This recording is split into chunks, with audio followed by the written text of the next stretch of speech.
አረ ሀይሚዬ ተይ ከጎኑ ሁኚ። አረ ተይ እንዴ! ምንድነው ነገሩ ዛሬ ደግሞ? እኔ ስንት ነገር ወደፊት ገና ስንት ነገር እየጠበቅን ከዚህ በኋላ ሰላም ነው ፍቅር ነው በቃ ከዚህ በኋላ ደስታ ነው ብዬ ቀባጥሬ ሳላባራ አሁን ደግሞ ሌላ ኮሽታ። አረ ደስ አይልም። ሰላም ቤተሰብ እንዴት ናችሁ? ደህና ናችሁ ወይ? እኔ ያለው እግዚአብሔር ይመስገን። በያላችሁበት ዓለም ዳርቻ ሰላማችሁ ትርፍርፍ ይበልልኝ የኔ ውዶች፣ የኔ ምርጣ ምርጦች። እንግዲህ ልጆቻችን ዛሬ ቡታጅራ ይሄዳሉ ብለን ነው ሁላችንም እንግዲህ እንደውም እኔ ስጠብቅ ያልኩት ከቤተሰብ ጋር ምናምን ፎቶ ፖስት ያደርጋሉ ብዬ ነበረ።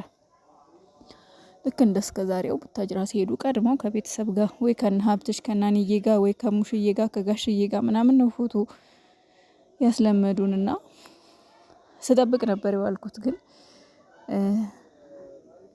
ሀይሚዬም ያው ትጨክናለች ብዬ አላሰብኩም፣ ትቀራለች ብዬ በጭራሽ። ያው ትላንትና አልሄድም ብላለች እኮ በነገራችን ላይ ማለት ነው። ግን እኔ ከልቧ ነው አላልኩም ነበረ።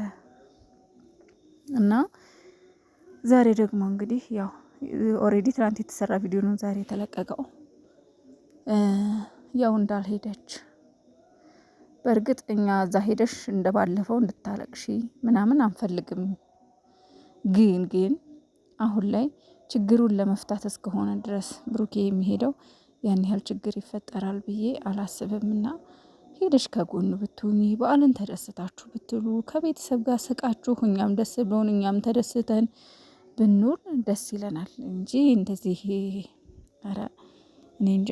ብቻ እሱ ፈጣሪ ይሁናችሁ። ያው እንግዲህ ብሩኬም ተናዶ ነው እንግዲህ የወጣው። ሀይሚዬም ብቻ ግን ከባድ ነው። እኔ እንጃ። ኧረ እንደው አደራውን ፈጣሪ ብሩኬ ምናልባት ዛሬ ሄዶ ከሆነ ሀይሚዬ ተከትለሽው እንደምትሄጂ ተስፋ አደርጋለሁ። አለበለዚያ ጭቅጭቅ ንትርክ ይፈጠራል። በጣም የሚደብር በዓል ነው የምናሳልፈው። በፈጠራችሁ የእውነት እንዳታስደብሩን።